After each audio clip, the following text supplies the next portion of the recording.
లేని పరిస్థితి. ఇంకెందుకు హోంమంత్రి ఒక ఆడపిల్ల ఖచ్చితంగా ఆడవాళ్ళ గురించి తెలుసుకొని ఆడవాళ్ళకి న్యాయం చేస్తుందన్న నమ్మకంలో ఈరోజు ఏ విధంగా మట్టేశారో మనం చూస్తున్నాం.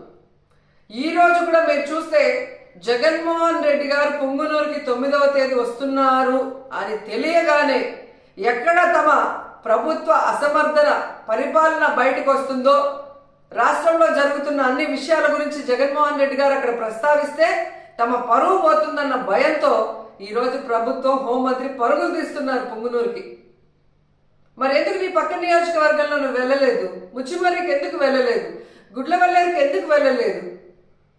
అలాగే లోకేష్ గారి నియోజకవర్గానికి ఎందుకు వెళ్ళలేదు? బాధ్యత లేదా హోంమంత్రికి? బాధ్యత లేదా ముఖ్యమంత్రికి? బాధ్యత లేదా డిప్యూటీ ముఖ్యమంత్రికి? ఇప్పటికైనా జగన్మోహన్ రెడ్డి గారి మీద కక్ష సాధింపుతో